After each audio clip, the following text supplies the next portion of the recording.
Buenos días, mi nombre es José Carlos González, soy médico, profesor de la Cátedra de Epidemiología. En este día vamos a discernir sobre enfermedades emergentes y reemergentes. Por supuesto, recordando algunas cosas que son importantes conocer antes de desarrollar esta enfermedad, algunos conceptos que necesitamos manejar. Entre ellos tenemos el concepto de enfermedades metaxénicas, recordando pues que son todas aquellas enfermedades que necesitan de dos hospederos para que la enfermedad pueda producirse. Las enfermedades emergentes son enfermedades infecciosas de aparición reciente, y las enfermedades reemergentes son aquellas enfermedades que en un momento dado disminuyeron su incidencia, pero en los últimos años pues se han incrementado. Entre ellas tenemos algunas en Venezuela, vamos a hablar de esas enfermedades en Venezuela. Entre las enfermedades metaxénicas, tenemos la malaria como punta de lanza pues, de estas enfermedades. Tenemos la enfermedad de Chagas, tenemos la leishmaniasis cutánea, la leishmaniasis visceral, la viracia, entre esas. Y entre las enfermedades emergentes, la más típica pues en Venezuela es la fiebre hemorrágica de Venezuela, y por supuesto en estos momentos es la famosa pandemia, el COVID-19, como una enfermedad emergente. En las enfermedades reemergentes en Venezuela tenemos malaria, tenemos el dengue, la fiebre amarilla, la tuberculosis, como enfermedades pues, de tipo reemergentes. Vamos a hablar en primer lugar de la malaria. Esta es una enfermedad que desde el punto de vista epidemiológico, a mi parecer, pues, es el modelo pues, de la epidemiología, que nos enseña pues, muchas cosas como epidemiólogos que a través de los años pues, nos fortalecen y nos ayudan no solamente a entender esta enfermedad, sino otras enfermedades pues, que de alguna manera atacan pues, al ser humano. Recordemos pues que la malaria, o también llamada paludismo, malaria viene de un vocablo que quiere decir malaya. Si recordamos la historia de la epidemiología, cuando hablamos del inicio pues, de la primera etapa de la epidemiología, nosotros hablábamos de las enfermedades miasmáticas, y entre ellas pues, la malaria era un ejemplo. En la antigüedad pues, se consideraba que era producida porque los novios pues, iban a esos pantanos en Italia, y al cabo de un tiempo pues, empezaban las fiebres y los escalofríos, y se decía, tú estuviste pues, ahí en el pantano, recibiste un mal aire, y ahí viene el término de malaria. Y por supuesto es una de las enfermedades transmitidas de vectores más importantes del mundo. Se calcula que un número importante, entre 300 y 400 millones de personas anualmente enferman por malaria, y de las cuales más o menos ha bajado un poco la mortalidad, más o menos alrededor de 2 millones de personas mueren todos los años como consecuencia de esta enfermedad. Hasta el presente pues no ha sido posible pues el logro de una vacuna, y por supuesto es una enfermedad que ataca a muchas especies, pero en el caso de nosotros, en el caso del ser humano, conocemos 4 tipos de parásitos maláricos que son los que producen la enfermedad, que serían el Plasmodium vivax, el Plasmodium falciparum, el Plasmodium malariae y el Plasmodium ovale. Son las 4 especies que atacan al hombre, y que es un protozoario, valga la redundancia, el Plasmodium es un protozoario, y que por supuesto tenemos historia pues, de esta enfermedad en los papiros, en la historia egipcia, una enfermedad que está relacionada con el ser humano, pues, del mismo inicio pues, de la población humana está involucrada pues, esta enfermedad. Se piensa que en el pasado pues, era una enfermedad de los animales y que por X causa pues traspasó esa barrera, como pasa con la zoonosis, y afectó pues de alguna forma al hombre. Es una enfermedad vectorial, transmitida por un vector, en donde el vector involucrado es un anógeno. En Venezuela se conocen 34, 37 especies de anógenos, no todas en un momento dado están involucradas en la transmisión, existiendo pues algunas especies importantes en Venezuela, como es el anógeno Nunes Tobar, que es el vector incriminado en el occidente del país, sobre todo en los estados andinos, el estado Mérida, Táchira, parte del Zulia, Barinas. Tenemos el anógeno acuazal, o complejo acuazal y emiliano, que lo encontramos en el oriente del país, hacia el norte de ese oriente, es decir, los estados Sucre, Monagas, Anzoátegui, Nueva Esparta. Y tenemos el vector más importante de Venezuela, que lo conseguimos hacia el sur de Venezuela, en el estado Bolívar y Amazonas, que es el anógeno de Arlín, que es el mejor vector incriminado pues, en la transmisión malárica en Venezuela. Esas son las tres especies fundamentales, pero existen pues, en algún momento otras especies que pueden producir transmisión, como es el caso del anógeno pseudopontipeñi, el anógeno albitarsi o el anógeno albimán, o los anógenes de altura que podemos conseguir pues, en algunos estados, sobre todo en los estados andinos de Venezuela, en los límites entre Barinas y Mérida, en Altamira, Altamira de Cáceres, por ejemplo, en La Raina, o en Chiquimbú, que son sitios pues, que en un momento dado, al llegar la semilla, pueden en un momento dado producir la enfermedad. Se puede producir la enfermedad.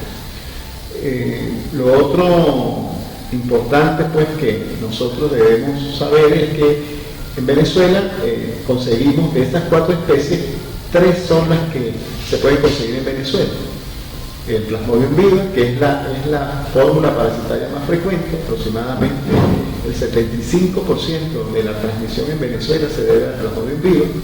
El Plasmodium falciparum más o menos cumple el resto, y el Plasmodium malariae pues por supuesto es la especie menos frecuente, pero sí lo podemos conseguir sobre todo en el estado Amazonas. El Plasmodium ovale, que es la 4ª especie que transmite la enfermedad al hombre, no la conseguimos en América, se consigue solamente en el área central del África, ahí conseguimos el Plasmodium ovale. En el tiempo que tengo yo trabajando en malariología, ya 35 años, solamente una sola vez he visto pues, una infección con Plasmodium ovale en un paciente, por supuesto, venido del África. De resto, pues, las otras 3 pues, podemos conseguir.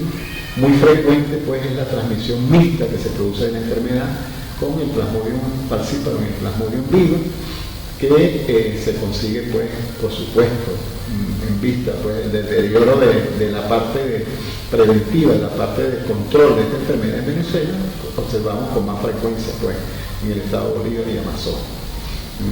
En Venezuela existen áreas puntuales pues, en donde tenemos esta enfermedad, en donde los estados más afectados pues, son, en primer lugar, el estado Bolívar, después vendría el estado Amazonas, tendríamos transmisión en el estado Sucre como tercer área de transmisión, y por supuesto estados como el estado Monagas, Anzoátegui, del Tamacuro, el Zulia, y por supuesto el estado Táchira, Barinas y el estado Mérida, que no escapa, pues nosotros perdimos el área de erradicación de la malaria pues a partir de mediados, pues vamos a decirlo así, del año 2018 se perdió el área de malaria erradicada en el estado Mérida. En esta se muestran pues algunos tipos de los parásitos, ¿no?, que podemos encontrar en Venezuela. Ahí ustedes pueden observar el Plasmodium viva, caracterizado porque hipertrofia pues, el glóbulo rojo, recordando que son parásitos, así como los virus, son parásitos intracelulares obligatorios. Estos parásitos maláricos necesitan a juro una célula para poder vivir, y en este caso ellos se alimentan, pues o ya se introducen en los glóbulos rojos de las personas. Por eso es que es una enfermedad también, no solamente metaxémica, sino que es una enfermedad también icterohemorrágica, es decir, que produce ictericia y puede producir coloración, que es la coloración amarillenta, pues, de piel y mucosa, y por supuesto puede producir sangramiento, coagulaciones intravasculares diseminadas que se producen sobre todo por el Plasmodium falciparum, ocasionando pues la muerte de la persona. Cabe recordar que el Plasmodium falciparum es la especie más maligna pues dentro de estos 4 parásitos malarios. Y desde el punto de vista del laboratorio, pues cuando uno ve al examen de sangre, uno ve pues son formas que no hipertrofian pues el glóbulo rojo, a diferencia pues, de Plasmodium vivax, como le dije anteriormente, que hacen hipertrofia en el glóbulo rojo.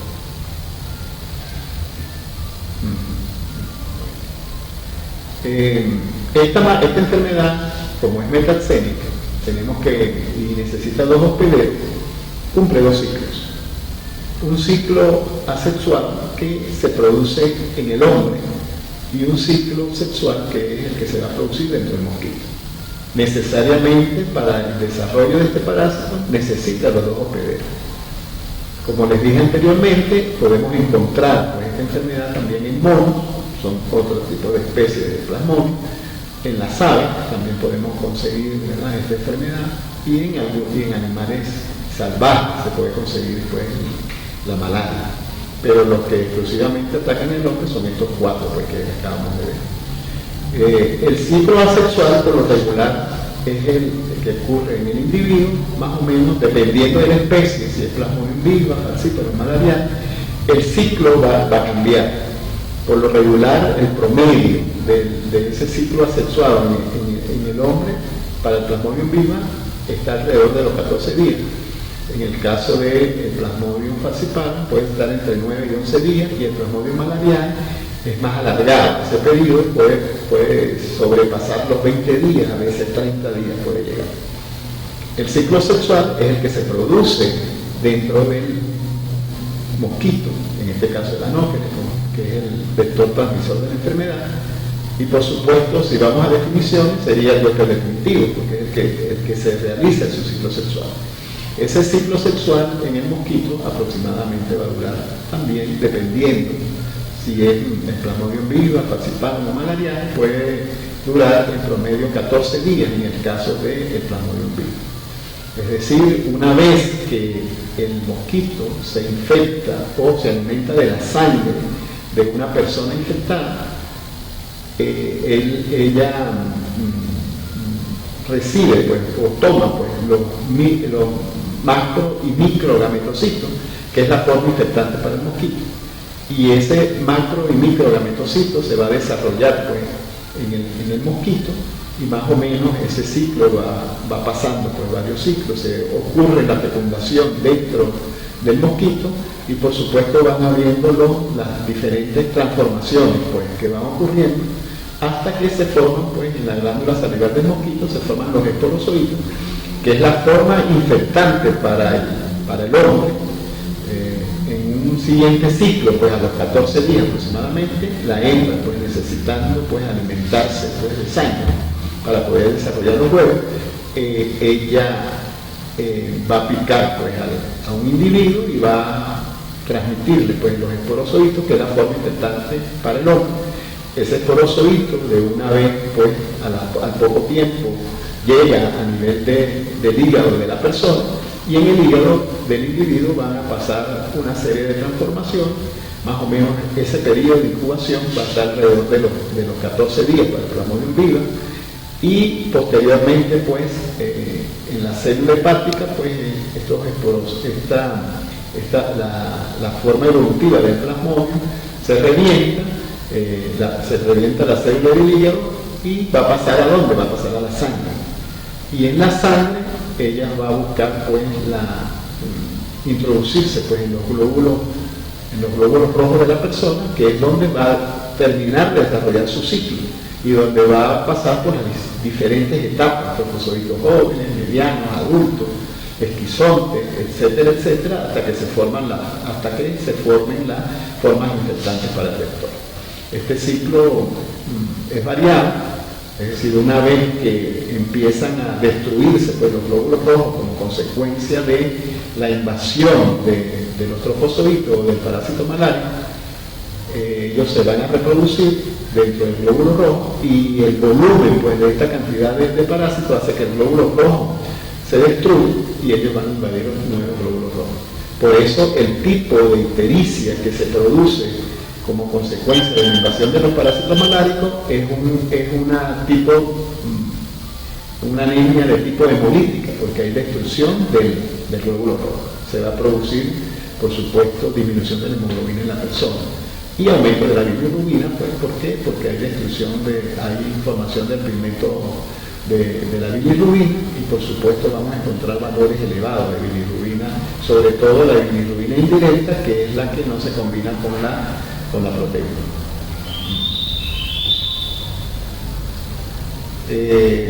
Esta enfermedad pues se caracteriza por la fiebre, el calofrío, la sudoración.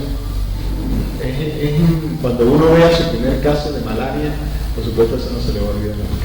Es decir, no hay manera pues de que solamente por la fiebre y lo que ocurre en ese individuo, no hay manera que posteriormente uno pueda confundirla pues, con otros cuadros que pueden comportarse muy parecidos, por ejemplo el caso del dengue. La forma de la fiebre y lo que presenta el paciente es completamente diferente pues, a lo que uno puede observar en el dengue, en la fiebre ondulante, etcétera, etcétera, etcétera.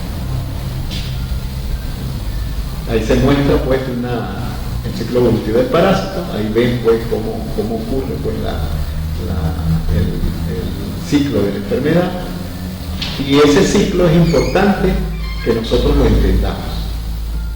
¿Y por qué es importante? Porque conociendo tanto el ciclo sexual o asexuado de la enfermedad, nosotros podemos hacer el diagnóstico, la investigación epidemiológica, y al final podemos saber dónde está ocurriendo o dónde se originó la transmisión.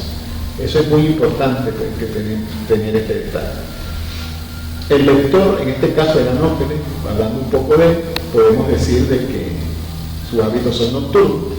Por supuesto, como todas estas enfermedades, la que se alimenta pues, o la que produce la enfermedad es la hembra del anófeles, así como ocurre con el aedes, es la hembra del aedes la que transmite la enfermedad. Este es un vector pues, que tiene una característica especial de hábitos nocturnos, es decir, pica a las personas de noche, más o menos a partir de las 5:30, 6 de la tarde, hasta la mañana, pues hasta las 7, 7:30 de la mañana.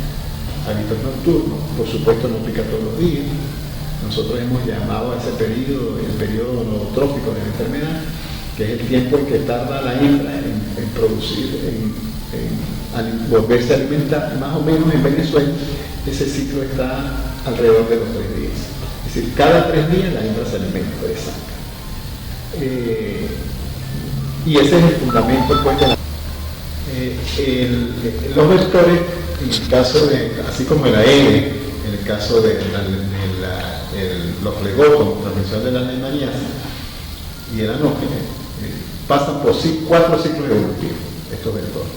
Es decir, una vez que ellos emergen, pues, primeramente pues, como adultos del huevo, pues, lo primero que hace pues, la hembra es tener su contacto pues, con el macho. Y por ese motivo la hembra se va a alimentar de sangre para poder desarrollar los huevos. En el caso del aedes, pues, del anófeles, ellas solamente tienen un contacto con el macho, un solo contacto sexual.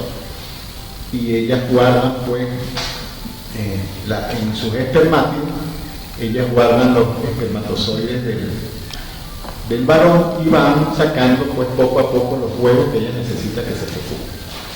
Por supuesto necesitan sangre para poder desarrollar, para que esos huevos puedan ser fecundos. Como les dije, son 4 ciclos. La primera etapa pues son los huevos. Después los huevos se desarrollan y van a formar lo que se llaman las larvas. Posteriormente la larva pasa a pupa, que es la forma más fuerte, pues, Estas tres son acuáticas, es decir, lo que es el huevo, la larva y la pupa se desarrollan en el agua. Es la parte, vamos a decirlo así, más frágil pues, del vector, y en donde pues utilizamos pues algunos mecanismos pues, de control de estos vectores. Y por supuesto, una vez pupa, ocurre la metamorfosis y se produce pues el adulto. En el caso pues en el caso de la anófila, igual que en la E. Podemos identificar por la posición de las larvas, nosotros podemos en el agua identificar si la larva corresponde a una E, si la larva corresponde a un anófila o si la larva corresponde a un cule. Podemos diferenciar.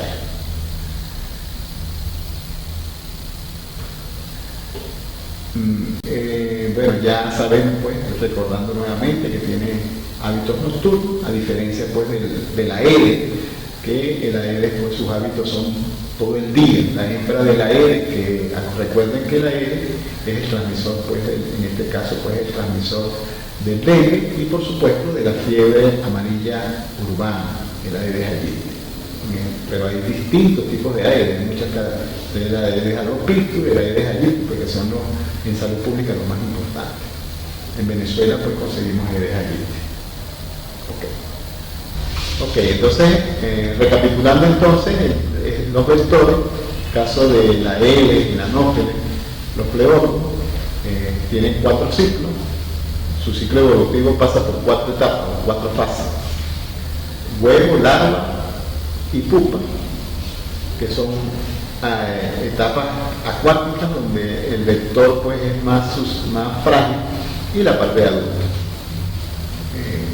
Recordemos un poco, siempre es bueno recordar la historia, realmente, porque eso nos ayuda pues, en un momento dado a no repetir los mismos errores. Venezuela era un país en donde la malaria era una de las primeras causas de muerte en Venezuela.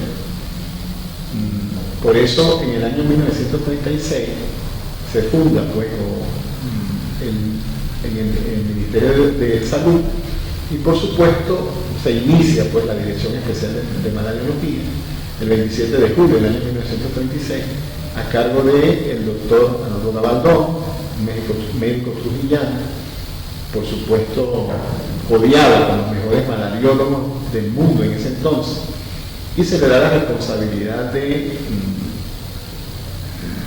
ser el director pues, de esta dirección recién creada, con el propósito, por supuesto, de combatir esta enfermedad. La malaria, pues, hacía estragos, una tasa de mortalidad de 300 por 100.000 habitantes, y estaba extendida, pues, como se puede observar en el mapa, estaba extendida, pues, a lo largo de toda Venezuela. El vector se encontraba en el país hasta los 800 metros sobre el nivel del mar. Entonces, imagínense ustedes, pues, toda Venezuela, pues, tenía malaria, todos los estados del país. Lo que se llama, pues, en el área pues, del combate a la malaria, se llama área originalmente con malaria. Venezuela abordó pues, la posibilidad de la fase su programa fue un programa de erradicación de la malaria. Y más cuando en el año 1945 se descubre, pues ya había sido descubierto, pero se empieza a utilizar en salud pública. Aparece pues el arma, porque podemos decir que nos ayudó pues, a combatir esta enfermedad, que fue la aparición del DDT, un insecticida organocloral, descubierto por un alemán, pues, que fue utilizado en salud pública, un arma de guerra pues, de los Estados Unidos, que no es hasta la finalización de la Segunda Guerra Mundial, cuando el doctor Gabaldón se entera, como trabajaba con la Fundación Rockefeller, se entera de este producto, y por supuesto en diciembre de ese año 1945, el 2 de diciembre del año 45, se empieza la utilización del DDT en Venezuela. Se inicia por Morón, y por supuesto pues se extiende a lo largo y ancho del territorio nacional. Ya cuando se inicia la utilización del DDT, este insecticida, ya la gente de malariología, la dirección de malariología, o el doctor Gabaldón y su equipo ya conocían pues la distribución de la enfermedad a lo largo de toda Venezuela, conocían la distribución de la fauna anofilínica en toda Venezuela, y por supuesto pues se inicia pues la campaña antimalárica venezolana, que si bien es cierto que se desarrolló en muchos países, había un profesor de uno, el doctor Borges, que decía que Venezuela logró lo que no logró otros países porque el programa antimalárico fue hecho o fue realizado por venezolanos. Y como no fueron los venezolanos los que lo hicieron en otros países, por eso no fue tan exitoso como ocurrió en Venezuela. Fue un trabajo de mística, de dedicación, y como en toda guerra, pues, teníamos un enemigo, y como en toda guerra, pues, tuvimos bajas, compañeros de trabajo que murieron. Y al final, pues, en el año 60, 1960, a Venezuela se le da, la Organización Mundial de la Salud, da la certificación de Venezuela de ser el primer país tropical que logró erradicar malaria. Logramos erradicar la malaria de casi 403.000 kilómetros cuadrados, se erradicó la malaria. Y se le dio la certificación de Venezuela, siendo el primer país tropical, como les digo, y el tercer país en extensión de erradicación de la malaria después de Estados Unidos y la Unión Soviética. Eso queda ahí como un registro, como un triunfo pues, de la salud pública venezolana. Ya en el año 60 el doctor Gabaldón era el ministro de Salud y por supuesto sus logros fueron extraordinarios. Ningún ministro en Venezuela pues, ha logrado lo que ese señor logró, nuestro profesor, nuestro maestro, pues logró durante el tiempo que él fue ministro de Salud, 5 años, fue ministro de Salud durante el gobierno de Betancourt. En los actuales momentos pues, hemos perdido pues, áreas pues, que con esfuerzo se lograron erradicar. La falta de recursos, la falta de política, el ver la malaria desde otro punto de vista, lo ha hecho pues, de que estemos perdiendo la batalla pues, contra esta enfermedad. El Estado Mérida, pues, que se logró su erradicación a mediados en el año 1993, un equipo encabezado por el doctor Rómulo Bastida, y es hasta el año pues, 2018 prácticamente donde perdemos pues, extensiones de malaria, sobre todo en la área panamericana del Estado. El área erradicada de malaria en el Estado Mérida aproximadamente son 3.400 kilómetros cuadrados, extensivo desde los límites de la Tendida en el estado Táchira hasta el río Popó en el estado Trujillo. Toda esa área era área malárica, originalmente de malaria en el estado Mérida. En los actuales momentos podemos decir que tenemos transmisión activa pues, en casi todos esos municipios. Alberto Arriani, Obispo Ramos de Lora, Tulio Febre Cordero, Nueva Bolivia, básicamente Nueva Bolivia, que está colindando con el municipio Sucre del estado Zulia, lo que se llama Caja Seca, que es un área pues, que cada día retrocediendo cada vez más, y lo más lastimoso pues la entrada del Plasmodium falciparum en esa zona, que pues está causando pues, muertes, sobre todo en el municipio Sucre. Y como consecuencia de esta pandemia, pues, el abandono prácticamente de la vigilancia epidemiológica de esa zona, que están haciendo pues estragos, pues podemos decir. Entonces hay muchas cosas pues que hablar de malaria, pudiéramos estar días aquí hablando. Yo he considerado que la malaria la considero como el libro de Harrison. Harrison son 2 tomos, siempre le digo a mis estudiantes así. Cuando yo inicié esta batalla hace 35 años, yo sabía pues el prólogo del libro de Harrison. Ahora puedo decir que me sé un tomo, ¿no? Me falta todavía el otro tomo. Malaria es muy amplia, muchas cosas pues nuevas, cada día salen, la ciencia va avanzando. Y yo los invito pues y los convido pues a que se entusiasmen y se alimenten pues de todas estas enfermedades que de alguna manera pues, nos ayudan como profesionales. El otro punto que quería asomar en esta actividad era lo referente al dengue. básicamente pues lo que se refiere a la Aedes, recordando que son enfermedades completamente diferentes, pero que son enfermedades, tanto la malaria como el dengue, son enfermedades hemorrágicas, y que por supuesto las personas mueren por cuadros hemorrágicos, vamos a decirlo así, y que dentro de las dos enfermedades, yo diría pues que las dos podemos lograr muchas cosas, entendiendo que son enfermedades exclusivamente del hombre, solamente, pues, y que hasta ahora los insecticidas son la medida que tenemos nosotros para controlar el vector y por supuesto erradicar la enfermedad. ¿Por qué? Porque la posibilidad de la erradicación existe, porque el único huésped pues, es el hombre. Pues. Los 4 parásitos maláricos usted no lo consigue pues, en otras especies animales, sino es exclusivo del hombre. Igual pasa pues con el dengue, es exclusivo solamente del hombre. Y solamente el Aedes aegypti pues, y el Aedes albopictus son los vectores pues, transmisores. Entonces, el dengue pues, es una enfermedad que se inicia en Venezuela prácticamente en el año 1989 y por supuesto se quedó en Venezuela. Ya son 4 serotipos, dengue 1, dengue 2, dengue 3 y dengue 4, que las 4, podemos decir, los 4 serotipos se encuentran en el territorio venezolano. En los actuales momentos no podemos decir cuál es la situación del dengue por la misma situación de la pandemia. Y a diferencia de la malaria,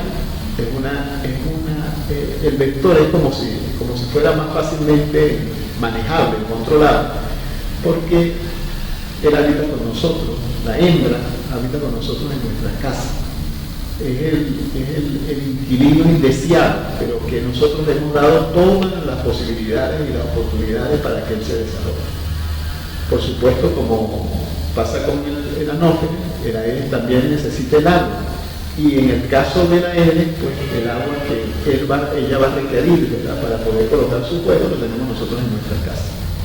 Hemos tenido pues la costumbre pues, de que por los problemas de agua que existen, y vemos más frecuentemente en Estados Unidos que en otros años, entonces nosotros almacenamos agua en nuestras casas y por supuesto no tomamos la precaución de tapar los envases, dejamos los envases destapados y por supuesto la hembra pues al encontrar las condiciones del agua adecuada va a colocar su huevo y el vector pues y el mosquito va a convivir con nosotros.